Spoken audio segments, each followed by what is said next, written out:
Hello, hi everyone, and welcome back to my channel Bionetology. I'm Karanjeet Kaur, and today we are going to talk about body fluid and circulation का एक बहुत important topic, which is blood. Blood के क्या-क्या components होते हैं, क्या-क्या functions होते हैं, everything we are going to cover in this one video. ठीक है, so stay tuned. So let's start with what is blood. तो ब्लड क्या होता है? Blood is a connective tissue, right? It's a specialised connective tissue because it's fluid in nature, right? Mobile होता है blood, blood vessels के अंदर move कर रहा होता है. सो ब्लड, सबसे पहली बात तो यही है कि it is a fluid connective tissue, right? Around अगर नॉर्मल ह्यूमन के अंदर हम देखें तो it is about 5.5 litres volume होगी ब्लड की. और the pH of the blood is little alkaline, slightly alkaline है क्योंकि न्यूट्रल pH होता है 7, सो स्लाइटली अल्कलाइन क्योंकि थोड़ा सा ऊपर है न्यूट्रल pH से, दैट इज 7.4. चलो अब बात कर लेते हैं. दो कंपोनेंट्स होते हैं ब्लड के, let me right it here. दो कंपोनेंट्स होंगे, एक होता है प्लाज्मा और एक होता है हमारा सेल्यूलर कंपोनेंट, या जो हम ब्लड कॉप्सूल्स भी बोलते हैं जिनको, right? Plasma constitutes for about 55% of our blood and cellular component constitutes for about 45% of the blood. तो दो component से बना हुआ है, प्लाज्मा से और the cellular component which is the blood corpuscles. चलो आगे हम बात कर लेते हैं. सबसे पहले प्लाज्मा के बारे में. प्लाज्मा क्या होता है? प्लाज्मा अल्कलाइन होगा थोड़ा सा, right? It is clear, slightly yellow in color,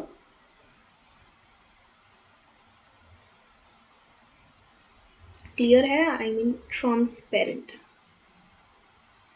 ठीक है? And it is the fluid component. This is the fluid component of the blood, जिसकी वजह से हमारा जो ब्लड है वो फ्लूइड है, लिक्विड की फॉर्म में है, is because of plasma, right? अब प्लाज्मा के कंपोनेंट्स की बात कर लेते हैं. सबसे पहले तो major component of plasma is water. It is around 90 to 92% of plasma. तो बेसिक नॉर्मली जो हम सिर्फ ऐसे प्लाज्मा की बात कर रहे हैं तो उसमें 90 to 95% तो सिर्फ और सिर्फ वाटर ही है. उसके अलावा क्या है? उसके अलावा हमारे पास आ जाते हैं हमारे मिनरल्स या आयंस, जैसे कि हो गया सोडियम आयन हो गया, पोटेशियम आयन हो गया, क्लोराइड आयन हो गया, मैग्नीशियम आयन हो गया, है ना? All of these ions are also present in the plasma. इसके अलावा हमारे पास प्रोटीन्स होते हैं. 3 टाइप के प्रोटीन्स होंगे, ठीक है? एक तो होता है हमारा एल्ब्यूमिन. एल्ब्यूमिन क्या काम करता है? एल्ब्यूमिन काम करता है ऑस्मोटिक बैलेंस में. It maintains the osmotic balance of the blood, ठीक है? ताकि ब्लड का पीएच जो है वो 7.4 स्लाइटली अल्कलाइन ही रहे. ऑस्मोटिक बैलेंस मेंटेन करके रहेगा कि ब्लड में ज़्यादा प्रोटीन ना हो, ब्लड में ज़्यादा पानी ना हो, वो एक कांस्टेंट कंसिस्टेंट रहे, ठीक है? सेकेंड प्रोटीन जो होता है वो होता है हमारे ग्लोबुलिन. ग्लोबुलिन प्रोटीन हम कहाँ पे पढ़ते हैं? इम्यूनोग्लोबुलिन्स में, एंटीबॉडीज में. तो फंक्शन क्या होगा इसका? डिफेंस मैकेनिज्म में हेल्प करेगा, राइट? एंड थर्ड लास्ट जो हमारा प्रोटीन है वो होता है फाइब्रिनोजन. फाइब्रिनोजन किस लिए काम करता है? Fibrinogen helps in clotting of blood, right? तो जब आपका कोई वूंड हो गया है, कोई ब्लीडिंग हो रही है, तो उसको स्टॉप करने के लिए क्लॉट बन जाता है ना, डार्क से कलर का. अगर आप देखोगे डार्क रेड कलर का कुछ बन जाएगा ऊपर आपकी बॉडी के ऊपर, तो उसको हम बोलते हैं क्लॉट, राइट? और वो क्लॉट जो है वो फाइब्रिनोजन एक प्रोटीन होता है. It is an inactive protein. तो ये एक्टिव बन के फाइबर बना देता है, बहुत ज़्यादा फाइब्रस प्रोटीन बनाता है, एक फाइब्रिन करके फाइबर्स बना देता है, जिसकी वजह से, जिसके अंदर सारे हमारे प्लेटलेट्स जो होते हैं वो बंद हो जाते हैं. ये हम पढ़ेंगे क्लॉटिंग ऑफ ब्लड अलग से एक वीडियो में, तो वो उसके अंदर हेल्प करेगा, राइट? उसके अलावा हमारे पास होंगे, एक एंटी कोआगुलेंट प्रेजेंट होगा,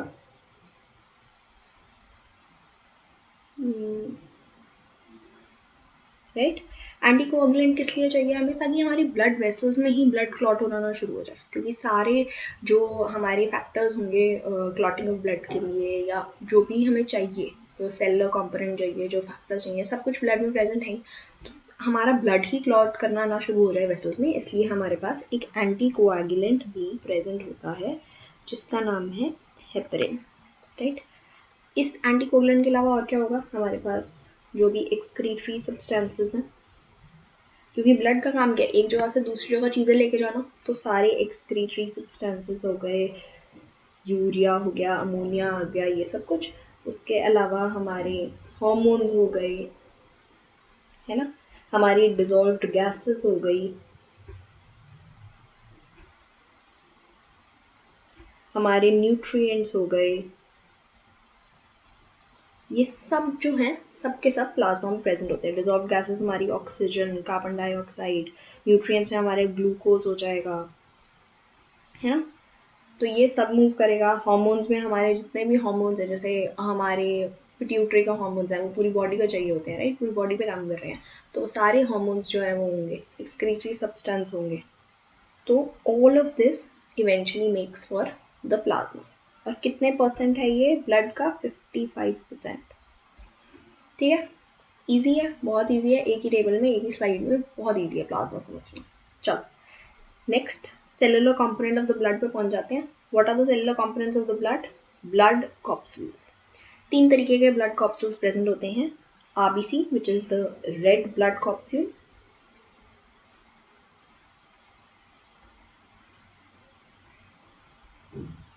right? WBCs are the white blood capsule,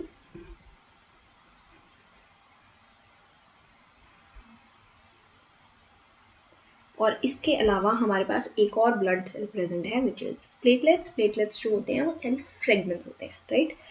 इसके बारे में हम आगे डिटेल में पढ़ेंगे। WBC में ही आगे 5 तरीके के होते हैं, और वो भी मैं यहाँ ही लिख देती हूँ। इसको ए ग्रैनुलोसाइट और ग्रैनुलोसाइट में हम अलग अलग करेंगे, उनको आगे में हम पढ़ेंगे, बट 5 तरीके के WBC मैं यहाँ लिख देती हूँ। लिम्फोसाइट होंगे, मोनोसाइट, राइट, इओसिनोफिल या सीडोफिल भी बोलते हैं मैंने, then basophil, and then eventually neutrophil. ठीक है, तो ये 5 आगे WBC के टाइप्स हैं। चलो स्टार्ट करते हैं रेड ब्लड सेल से। Red blood corpuscle. Red blood corpuscle क्या होते हैं? सबसे पहली बात तो these are the most abundant cells in our body. कितने ज़्यादा होते हैं? 5.5 मिलियन आरबीसीज होते हैं 1 मिलीमीटर क्यूब में। देख रहे हो आप, अगर आप ऐसे करके डिवाइड करते हो 1 मिलीमीटर को 1 मिलीमीटर क्यूब में, मतलब अगर ये 1 मिलीमीटर क्यूब है तो इसके अंदर कितने आरबीसीज होंगे? 5 to 5.5 मिलियन आरबीसीज होंगे। इतने एक अडल्ट मेल में होते हैं, और अडल्ट फीमेल्स में 4 to 4.5 मिलियन आरबीसीज होते हैं। फीमेल में नंबर कम क्यों होता है? क्योंकि फीमेल में मेंस्ट्रुएशन होती है, तो उसकी वजह से नंबर ऑफ आरबीसी भी कम होता है, अमाउंट ऑफ हीमोग्लोबिन भी कम होता है। ठीक है, नॉर्मली वैसे अगर आप एक सिंगल आरबीसी को देखोगे तो it will appear yellow in colour, but अगर आप पूरे आरबीसी को देखोगे तो पूरे आरबीसी को इकट्ठे देखोगे ऐसे ब्लड के फॉर्म में, तो it will appear red in colour. और किसकी वजह से है ये रेड कलर? हीमोग्लोबिन की वजह से। ठीक है, शेप क्या होती है? सेल्स जो होते हैं वो ओवल होते हैं, मोस्ट सर्कुलर होंगे या राउंड होंगे, बाइकनकेव होंगे शेप। ह्यूमंस में ऑलमोस्ट हर किसी में सर्कुलर या राउंड होते हैं।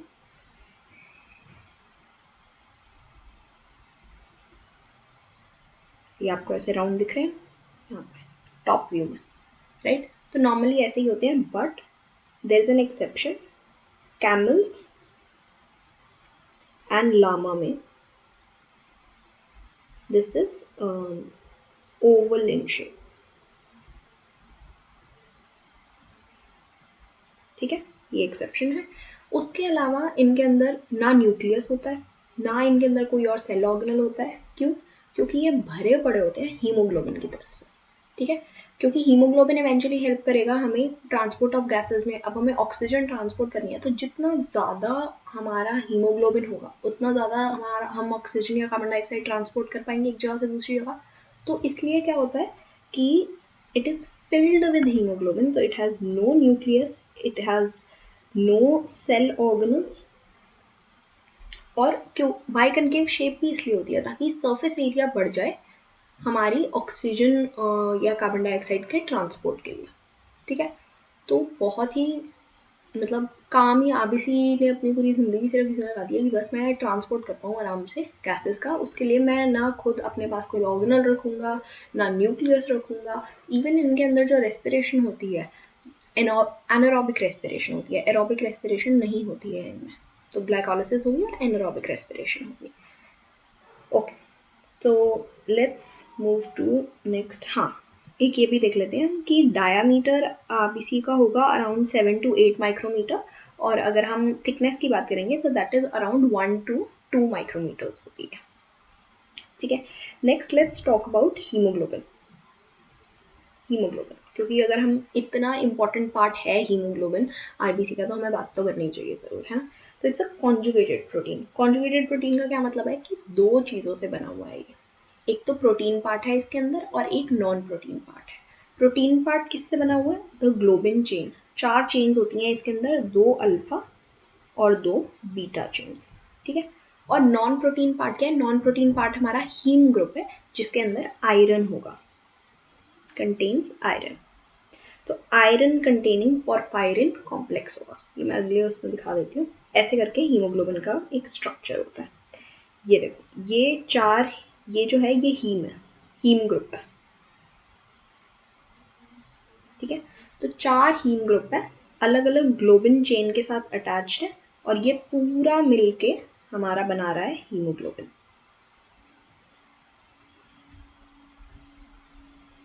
ठीक है, ऑक्सीजन जो होता है वो इस हीम ग्रुप पे आके अटैच हो जाता है। इसीलिए एक हीमोग्लोबिन जो है वो कितने ऑक्सीजन लेके जा सकता है? 4 ऑक्सीजन मॉलिक्यूल लेके जा सकता है, क्योंकि 4 हीम ग्रुप हमारे पास प्रेजेंट है। This is the heme group, ये हमारा आयरन वाला पार्ट है, और आसपास ये हमारा पोरफायरिन कॉम्प्लेक्स है। ठीक है, तो और अगर हम 100 ml ऑफ ब्लड की बात करें तो 100 ml ऑफ ब्लड में around 12 to 16 grams of haemoglobin present होगा। तो आप देख सकते हो कितना सारा हीमोग्लोबिन है, राइट।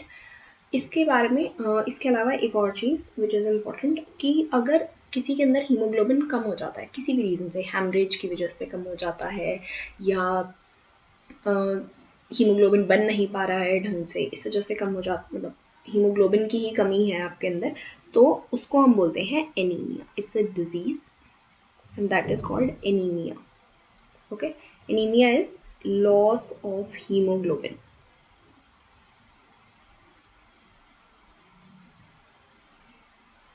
राइट, अगर आपकी बॉडी में ऑब्वियसली अगर आप कहीं पहाड़ों वगैरह में जाते हो, है ना, तो वहाँ पे आपको ज़्यादा ऑक्सीजन की डिमांड है, या अगर आप एक्सरसाइज कर रहे हो बहुत ज़्यादा तब भी आपको ऑक्सीजन डिमांड ज़्यादा है, तो उसके लिए अगर आपकी बॉडी थोड़ा बहुत आपका आरबीसी नंबर बढ़ा देती है तो इट्स नॉर्मल, क्योंकि वो आपकी बॉडी की डिमांड मीट करने के लिए आरबीसी नंबर बढ़ रहा है।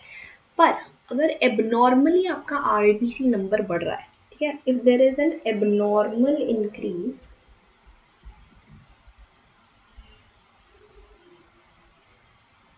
in the number of RBC,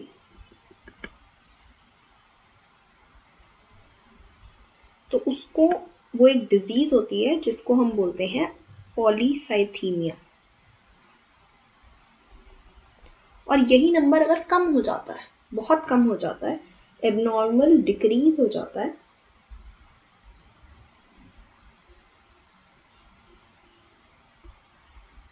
in the number of RBC, तो उसको हम बोलते हैं एरिथ्रोसाइटोपीनिया। एरिथ्रोसाइटोपीनिया क्यों? एरिथ्रोसाइट, आरबीसी को हम एरिथ्रोसाइट भी बोलते हैं, ये भी मैं यहाँ पे लिख देती हूँ। हाँ, रेड ब्लड कॉप्सिल को हम एरिथ्रोसाइट भी बोलते हैं,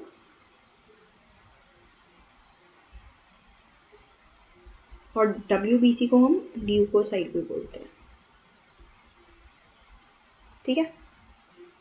तो इसलिए erythrocytopenia is decrease in number of RBC and increase in number of abnormal increase in number of RBC is, उस डिजीज को हम बोलेंगे पॉलीसाइथीमिया।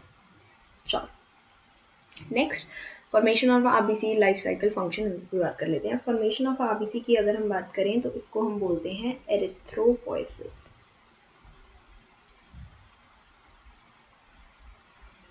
होता कहाँ पे erythropoiesis? It takes place in the bone marrow, ठीक है। जब आप बहुत जब फीटस होता है कंडीशन, फीटस कंडीशन में होता है ह्यूमन, तो शुरुआत में योक सैक से बनता है आरबीसी और एम्ब्रियो में, और उसके बाद जो होता है लिवर और स्प्लीन में होती है formation. Not even in the foetus condition, in the embryo condition आपकी योक सैक से बनेगा आरबीसी जो बनेंगे छोटे मोटे, और उसके बाद लिवर और स्प्लीन से बनते हैं। जब तक आपकी बोन मैरो नहीं बन जाती है पूरी, तब तक लिवर और स्प्लीन जो है वो फॉर्मेशन करते हैं आरबीसी का, ठीक है। तो तब तक ये करेंगे। और हाँ, एरिथ्रोपोइटिन एक हार्मोन है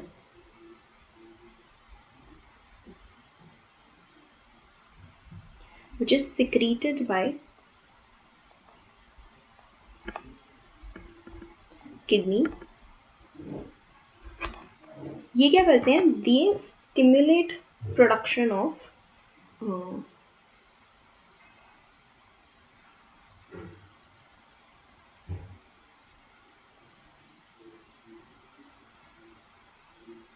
आरबीसीज।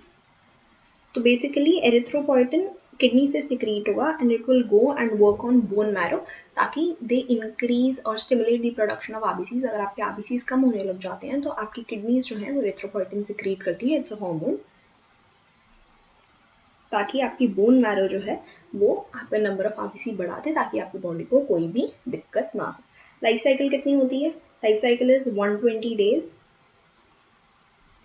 एक आरबीसी की। After 120 days it will go and destroy itself in the spleen। तो spleen को हम ग्रेवयार्ड ऑफ आरबीसी भी बोलते हैं,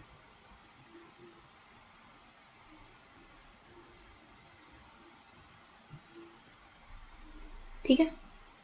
ग्रेवयार्ड होगा, क्यों ग्रेवयार्ड होगा? ग्रेवयार्ड पे होता है जहाँ पे वो जो मुर्दे होते हैं, जो स्केलेटन्स होते हैं, एंड में अगर कोई इंसान मर जाता है, काफ़ी रिलीजन्स में वो जाके ग्रेवयार्ड में दफना देते हैं ना, बरी कर देते हैं। तो ऐसे ही आफ्टर 120 days आरबीसी जो होते हैं they go and destroy in the spleen.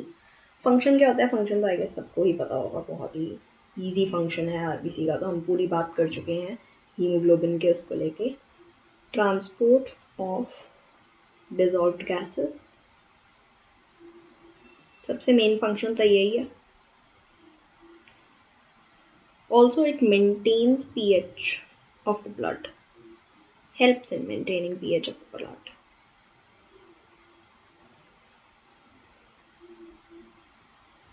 ठीक है, इजी है। फॉर्मेशन हमें पता चल गई कहाँ पे होती है, बोन मैरो में होती है। जब तक बोन मैरो नहीं बनती है तब तक लिवर और स्प्लीन में होती है। लाइफ साइकिल 120 डेज का है। फंक्शन क्या है? ट्रांसपोर्ट हो कर रहा है डिजॉल्व गैसेस को, ऑक्सीजन और कार्बन डाइऑक्साइड को, and it also helps in maintaining the pH of the blood. Next बात करते हैं वाइट ब्लड कॉप्सूल्स की या ल्यूकोसाइट की। अब वाइट ब्लड कॉप्सूल जो होते हैं दे आर कलरलेस। आरबीसीज हमारे रेड कलर के थे because of the haemoglobin pigment. These are colorless. They also have a nucleus. Welcome back nucleus.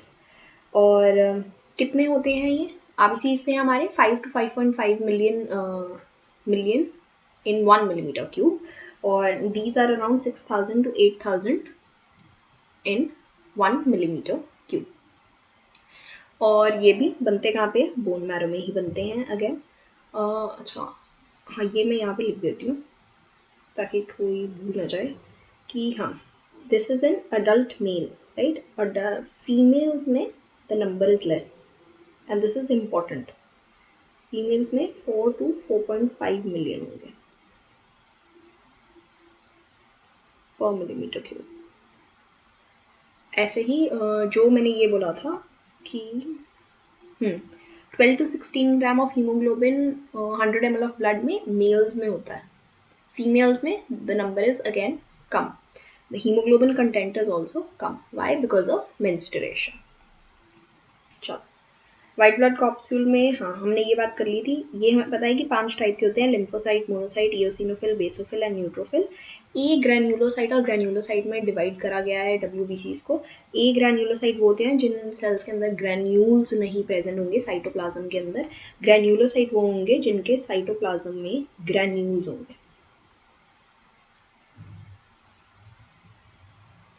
ठीक है. इयोसिनोफिल क्या होते हैं? इयोसिनोफिल हमने इयोसिनोफिल या एसिडोफिल बोलते हैं. क्यों बोलते हैं इयोसिनोफिल या एसिडोफिल? क्योंकि ये स्टेन होते हैं एसिडिक डाई में. कोई ऐसी डाई जिसका पीएच एसिडिक है, 7 से कम है, उन डाइज में ही ये वाले सेल जो होते हैं इनके ग्रैन्यूल्स स्टेन होते हैं. तो इसलिए हमने इनको इयोसिनोफिल बोल दिया. बेसोफिल्स जो होते हैं दे स्टेन बेसिक डाइज. ठीक है. चलो, अब इनके सारे फंक्शंस और उस सब के बारे में बात कर लेते हैं. टोटल परसेंटेज कितनी होती है, कितने लिम्फोसाइट होते हैं, मतलब टोटल WBC हमने लिख लिया 6000 to 8000 होते हैं पर मिलीमीटर क्यूब. राइट. अब इसमें से कितना percentage of lymphocyte, monocyte, eosinophil, basophil या न्यूट्रोफिल होता है ये देख लेते हैं. Lymphocyte is around 20 to 25%. Okay. And monocyte is around 2 to 8%. Eosinophil हमारे होते हैं around 2 to 3%. Basophil is 0.5 to 1%.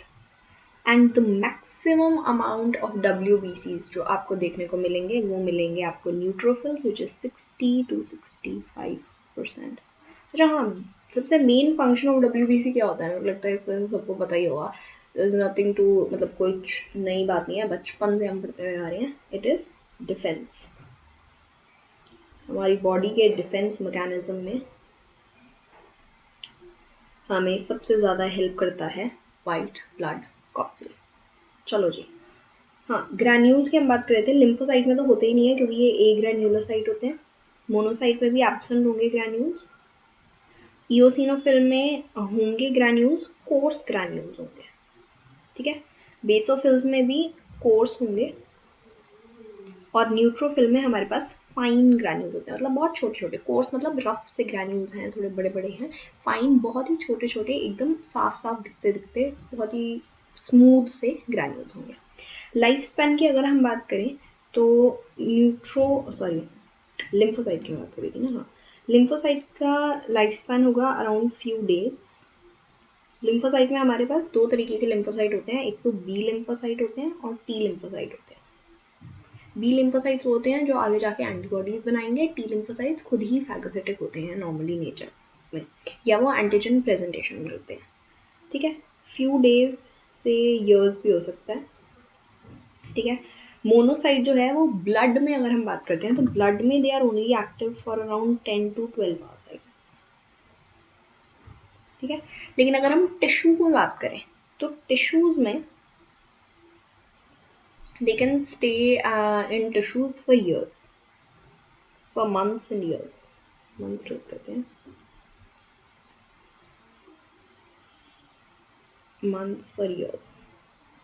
ठीक है. इयोसिनोफिल्स जो हैं वो अगेन कुछ घंटों के लिए 14 आवर्स. बेसोफिल्स जो हैं वो 8 to 12 आवर्स. एंड न्यूट्रोफिल्स भी 10 to 12 आवर्स के लिए ही प्रेजेंट होते हैं. सब फॉर्म का होते हैं, सब बनते हैं हमारे बोन मैरो में.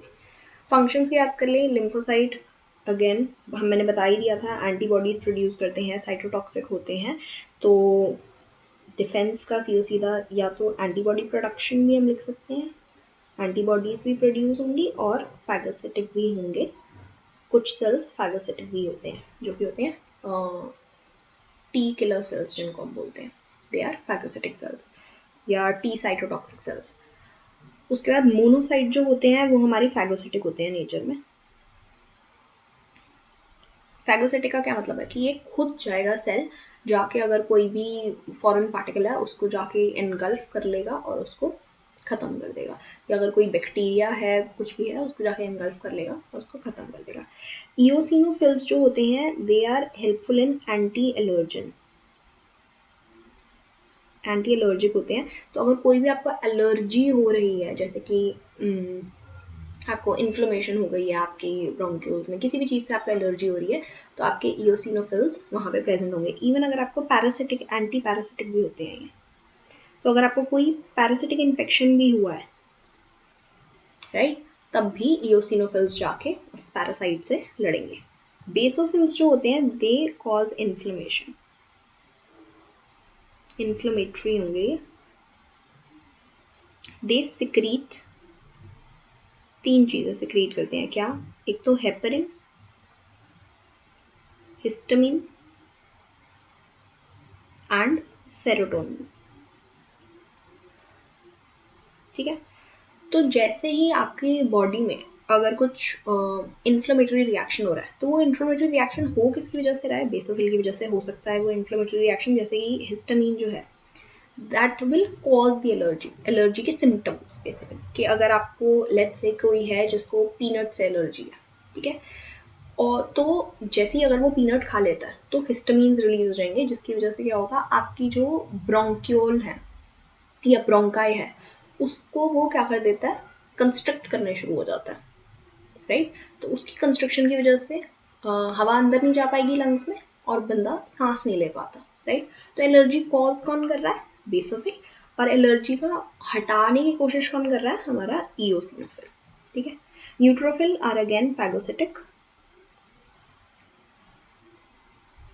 ये कहते हैं हम खुद जाके लड़ेंगे, हम सोल्जर्स हैं, हम खुद जाते हैं, हम खुद जाके लड़ते हैं, बस हम कुछ रिलीज कुछ नहीं कराते, हम खुद ही जाके लड़ने बैठ जाएंगे। हम कोई भी आ रहा है बंदा, अरे ऐसे कैसे तुम आ गए, हमारी इनकी बॉडी है ये, तुम कैसे आ गए, निकलो यहाँ से, तो ये खुद जाके लड़ने शुरू हो जाएंगे, ठीक है। उसके बाद हाँ, very important, they have different shapes, all different shape of the nucleus, all of these cells, all of the WBCs have different nucleus shape।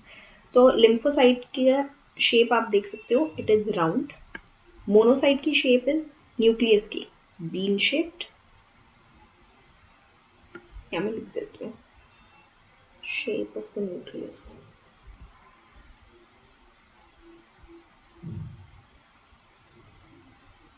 ठीक है। इओसिनोफिल की होती है न्यूक्लियस की shape bilobed, you can see here 2 lobes हैं nucleus में। Basophil is S shaped and neutrophil is multilobed,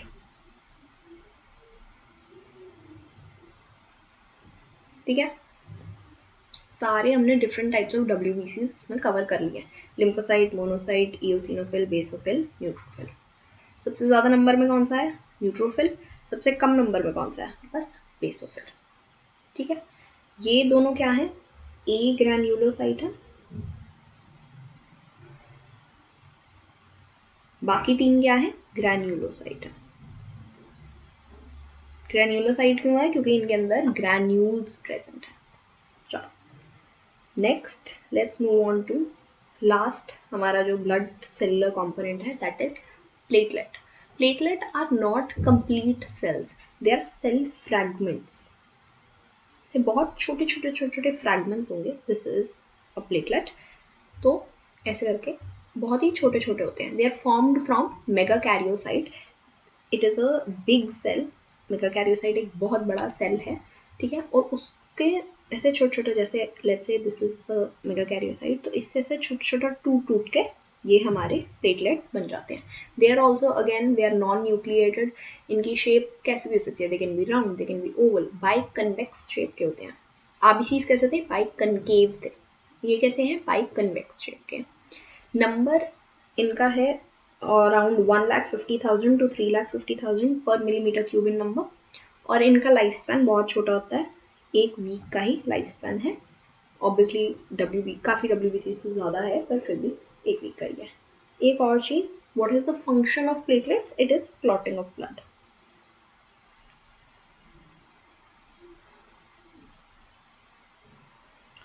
जो कि हम पढ़ेंगे अपनी नेक्स्ट वीडियो में कि क्लॉटिंग होती कैसे है, क्या होती है क्लॉटिंग, एवरीथिंग। तो it basically helps to stop the bleeding. जब बहुत ज़्यादा एक्सेसिव ब्लीडिंग हो रही है तो उसको स्टॉप करने के लिए, ताकि आपकी ब्लड वॉल्यूम कम ना हो जाए आपकी बॉडी से, तो हमें ज़रूरत होती है कि कोई बंद कर दे उस ब्लीडिंग को। तो वो काम कौन करेगा? हमारे प्लेटलेट्स करेंगे। ठीक है, तो हमने देख लिया, it is self fragment, it is non nucleated, very important, it is round और oval in shape and convex, biconvex disc like bodies में। ऐसे करके दिखते हैं हमारे प्लेटलेट्स। बहुत ईजी से ही है मेरे हिसाब से। सब कुछ हमने कवर कर लिया। ब्लड में हमने ब्लड का फ्लूइड कंपोनेंट कवर कर लिया विच वाज प्लाज्मा। उसके बाद हमने ब्लड कॉप्सूल्स कवर करे, मैं दिखाई देती हूँ शुरुआत से। चलो, ब्लड हमने देख लिया है, it is slightly alkaline in nature, 5.5 litre volume होता है ऑलमोस्ट ब्लड का, और fluid, specialised fluid connective tissue है।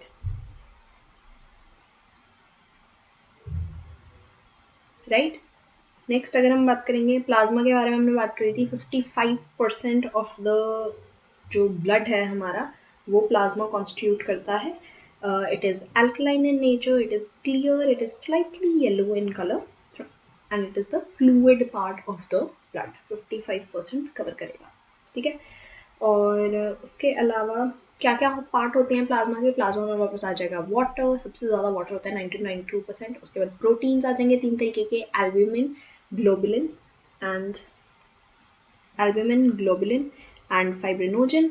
एल्ब्यूमिन ऑस्मोटिक बैलेंस में काम करेगा, ग्लोबुलिन डिफेंस मैकेनिज्म में, और फाइब्रिनोजन क्लॉटिंग ऑफ ब्लड में। उसके अलावा हमारे पास आ गए मिनरल्स, हमारे पास proteins, anticoagulants, excretory substance, hormones, dissolved gases, nutrients, whatever जो भी हमें ट्रांसपोर्ट करना है अपनी बॉडी में, वो सब के सब प्लेटलेट की हेल्प से हो रहा है।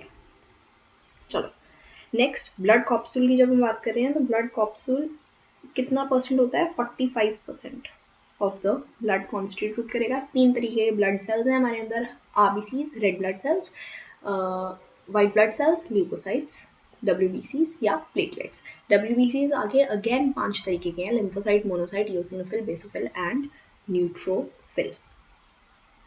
उसके बाद हमने आरबीसी के बारे में बात कर ली थी। आरबीसी बाई कनकेव शेप का होता है, हम दिखाता है ये it is by concave in shape, ये देख सकते हो आप, ऐसे करके होता है, मतलब ऐसे होती है। ठीक है, तो बाई कनकेव होता है और ये बहुत सारे आरबीसीज हैं as you can see, because it is most abundant cells in our body. 5 to 5.5 million RBCs in 1 millimetre cube होते हैं इन अडल्ट मेल्स। तो यू कैन, मतलब आप सोचोगे भी तो इतना, मतलब 1 मिलीमीटर क्यूब का स्क्वायर कितना सही होता है ना। इसके अंदर 5 to 5.5 मिलियन सेल्स, तो यू कैन इमेजिन कितना सारे हैं। It is red in colour, अगर बहुत सारे इकट्ठे देखोगे तो। Why? Because of the pigment present which is haemoglobin, which is a conjugated protein. They are round और circular in shape in humans and otherwise, but camels और llama में it is oval in shape. E nucleated होते हैं क्योंकि हमें mostly haemoglobin के साथ भर देना है आरबीसी को, ताकि हमारी गैसेस की जो ट्रांसपोर्ट है वो इजी हो सके। राइट, तो मेच्योर आरबीसीज में कोई सेल ऑर्गेनल्स नहीं होंगे, कोई न्यूक्लियस नहीं होगा, सिर्फ हीमोग्लोबिन भरा हुआ होगा ताकि गैसेस का एक्सचेंज इजी हो सके। एंड बाइकन्वेक्स शेप किस लिए है? बाइकनकेव शेप किस लिए है? ताकि सरफेस एरिया जो है वो बढ़ जाए, ताकि हमारा जो ट्रांसपोर्ट है गैसेस का वो इजीली हो सके। करेक्ट। एनारोबिक रेस्पिरेशन होगी इनमें, लिख देते हैं,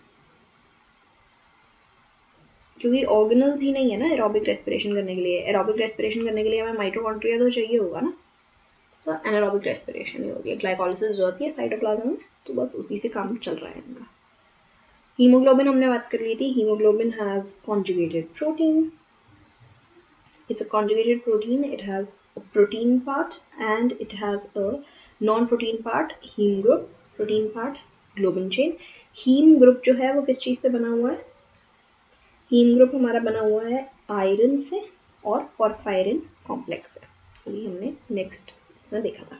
ये हमारा heme group प्रेजेंट है और ये हमारे 4 heme group हैं, 1 2 3 4, और ये हमारी 4 ग्लोबिन चेन्स हैं, alpha 1, alpha 2, beta 1 and beta 2।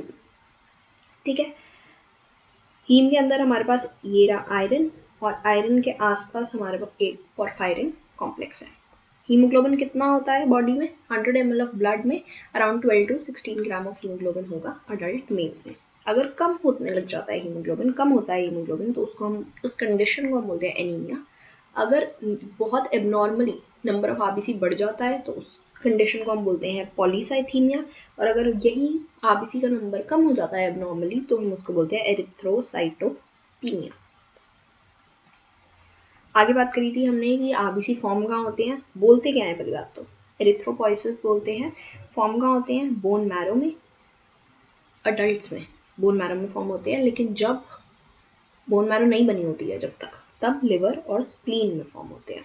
ठीक है।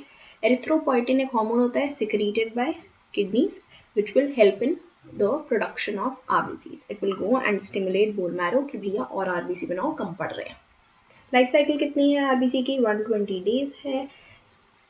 जब 120 डेज पूरे हो गए आरबीसी के, आरबीसी खुद चला जाता है स्प्लीन में। स्प्लीन में जाके कहता है ओके जी हमारा हो गया, हम डिस्ट्रॉय हो रहे हैं, तो डिस्ट्रॉय हो जाएगा स्प्लीन में। इसलिए हम स्प्लीन को क्या बोलते हैं? Graveyard of RBC. फंक्शन क्या है आरबीसी का? इतनी हमने हीमोग्लोबिन की बात कर ली तो फंक्शन तो पता ही होना चाहिए। Function is transport of dissolved gases, right, and it also helps in maintaining the pH of the blood. चलो, next is white blood corpuscle. White blood corpuscle में हमारे कलरलेस होगा white blood corpuscle, and it is nucleated. It has nucleus.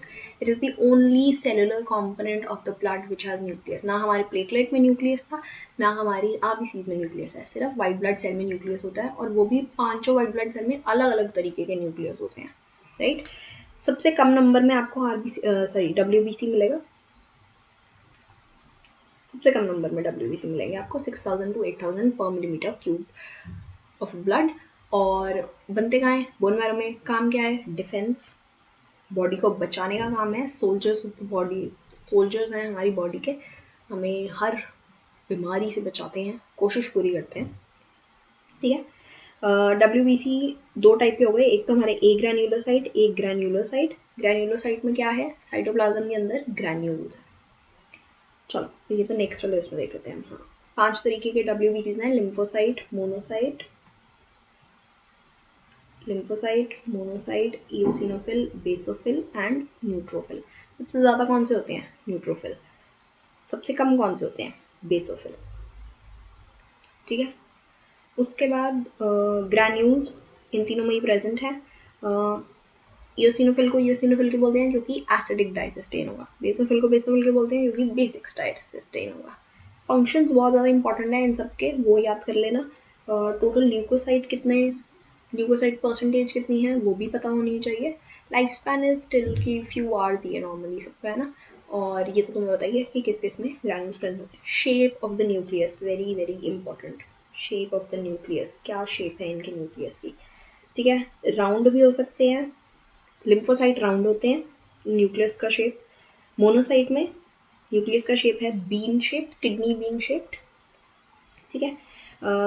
Eosinophil में कैसा है nucleus? Bilobed है, दो lobes present है। बाई मीन्स टू, लोब्स दो अलग अलग लोब्स प्रेजेंट है। दिख रहे हैं दो लोब्स। यहाँ पे होगा हमारा बेसोफिल में S shaped nucleus, and neutrophil में हो गया हमारा मल्टी लोब्ड न्यूक्लियस। चलो नेक्स्ट लास्ट जो हमने पढ़ा है वो है प्लेटलेट्स। प्लेटलेट्स सेल फ्रेगमेंट्स हैं, these are not even complete cells, they are cell fragments. किससे बने हुए हैं? मेगा कैरियोसाइट जो है वो बोन मैरो में बनता है, एंड देन इट उससे बड ऑफ होके ये प्लेटलेट्स बनते हैं जो कि पूरी बॉडी में मूव करते रहते हैं। फंक्शन क्या होता है प्लेटलेट्स का? क्लॉटिंग ऑफ ब्लड, बहुत इंपॉर्टेंट फंक्शन है। कितना लाइफ स्पैन? कितना life span is only a week. 1,50,000 to 3 lakh per millimetre cube in number होता है, and they are also again non nucleated है, राउंड और ओवल शेप में है। और काम इनका यही है कि बस कभी भी अगर कहीं पे ब्लीडिंग हो रही हो तो बस उसको जाके रोक दो, कि हमें अपना ब्लड वॉल्यूम कम नहीं करना बॉडी से, रोक दो, ब्लीडिंग रोक दो बस कैसे भी करके। ठीक है। So I hope you like this video. If you like it तो लाइक का बटन दबा दो यार, शेयर कर दो, सब्सक्राइब कर दो चैनल को। एंड और क्या पढ़ना चाहोगे कमेंट में बताओ, वीडियो में क्या सही लगा, कुछ अगर सही नहीं लगा या कोई क्वेश्चन हैं तो वो भी आप कमेंट कर सकते हो। और इसके अलावा या just let me know whatever else you would like to know. इसके अलावा थैंक यू सो मच, अगली वीडियो में मिलते हैं, बाय बाय।